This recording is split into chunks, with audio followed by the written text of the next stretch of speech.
Hey friends, welcome to Andy's Audio Crap, where we talk about audio gear, music, all kinds of good stuff. If you like this kind of content, please like and subscribe.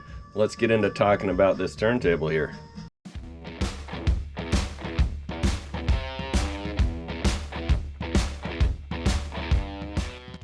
Before we get into it, I want to thank anybody who's out there buying stuff on my eBay store. Channel, I was going to call it a channel. Anyways, it's a store where I put parts. I have tons of parts units, and I've started to post those parts out there for sale, and some of them are selling really fast. It's great. It's awesome. I love it.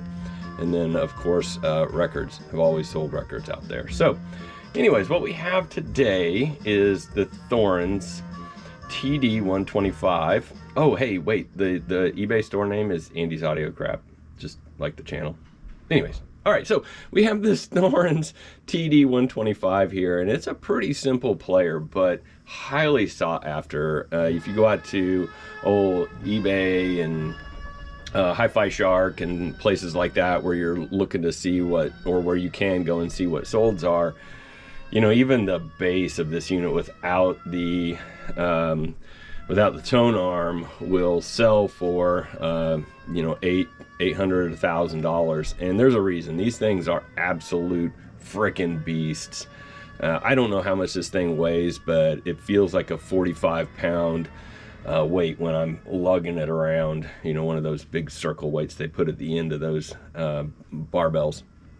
Anyway, so yeah, so this is very, very, very heavy, and the insides are fairly simple. There is some electronicness going on, and that's all centered around making sure that, you know, our wow and flutter is absolutely beautiful, wonderful, and just, it's just wow.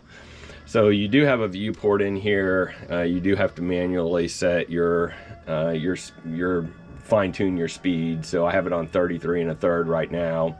It's cycling just about perfect. I think I may have a defective belt on it, because every now and again it'll do that. It'll do that thing where it's doing the comeback, and that's usually a symptom of either a belt or a pulley is coming around, and it'll accelerate it and decelerate it. So it's usually not the motor. Actually, 99 out of 100 times it's not the motor. It is absolutely the belt, and you know, I'm not using like high quality belts here. Anyways, so the base of this unit is just absolutely beautiful. Down here is some trim that is black, and it has seen better days. It's like actually coming off a little bit. And the backside, I was like, man, well, if the front side's all dinked up, I bet the backside's okay, and the backside's gone. I was just gonna replace it with the backside.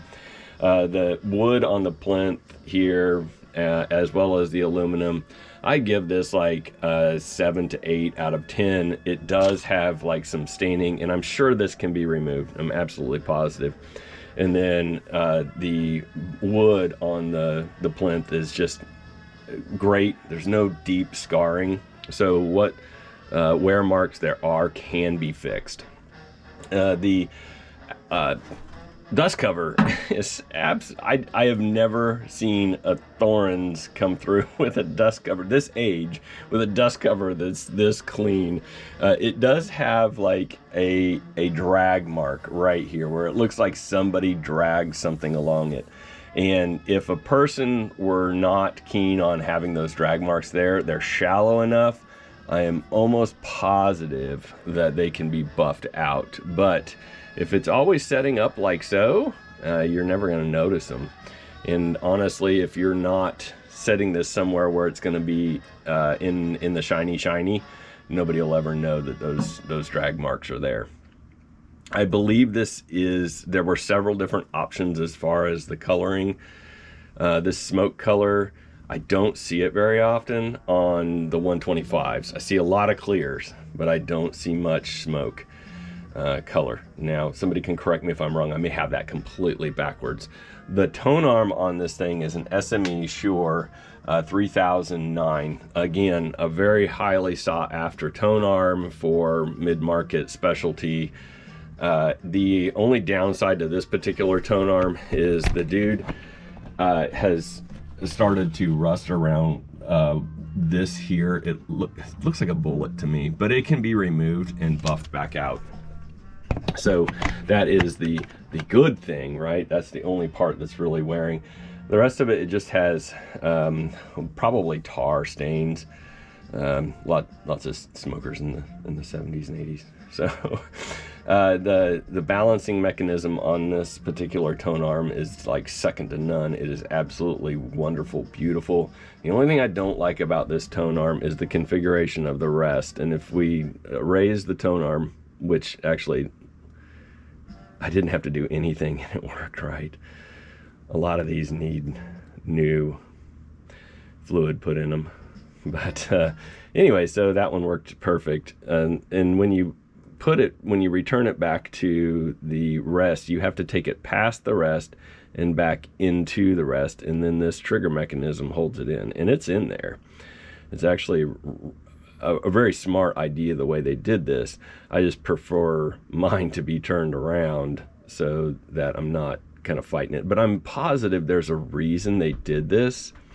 But I find it to be quite inconvenient because it requires me to absolutely have to use two hands. One to unlock it, and then one to move the tone arm, which to some people that's not a problem. I only have one arm, so that is a problem. I'm just kidding, I have two. I'm just coming up with stupid nitpicking things on this thing because it really is just absolutely beautiful, perfect. The cartridge in it is usually when I find a Thorens like of this caliber, the cartridge in it is absolutely killer good. And in this case, it's kind of a mid-tier cartridge. I was quite surprised to see it. It's just a Pickering, I think it's XUV Pickering, which is a good cartridge. It sounds absolutely beautiful. One other thing that I really, really am not a fan of are these little record cleaners. These things, I usually remove them. I do not like them. I feel like that's probably not doing favors for the speed. Maybe it is okay. I don't know. I prefer to ultrasonic clean the record and then keep it as clean as I can. I don't really want that thing dragging against my record. Let's say it caught something that was abrasive and just starts dragging it across the record. I don't want that. I usually walk away. I'm not sitting here watching the record. Anyway, so if it catches something abrasive, that's on me anyways. But all right, so my records, we've solved this. My records are ultrasonic clean. I don't need that thing. Well, let's talk here about, I think actually we've covered it all. I'm pretty sure I've covered it all. I think I've covered it all. It's a beautiful player. It's an absolutely wonderful player. And this tone arm, I think it's set right. I'm not sure. It's maxed to the inside and it seems to be setting about right.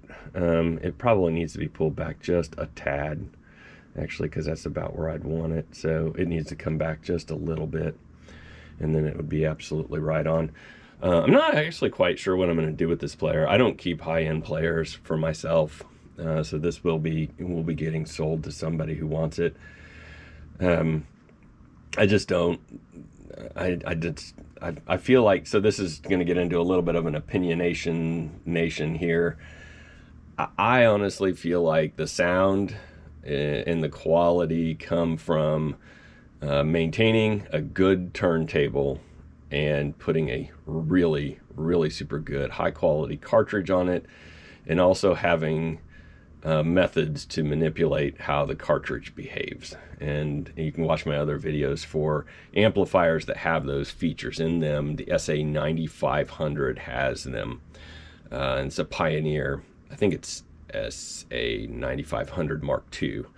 And that has so many gadgetries on it that if you have a player that can keep speed, like say a Quartz, and man, you can honestly make like I think this is a 3600 sound better than that, and it's all about yeah, loading and capacitance and things like that. So anywho, what's cool is that this one here is was built by this high definition sound by Sound Great Stereo here in Topeka, Kansas. I've never seen their stuff before, never seen their labels, so they must have been really high-end boutique that came and went pretty quick, because I buy stuff here in Topeka, Kansas all the time, and I've never seen that label before. Maybe they just only put it on certain things.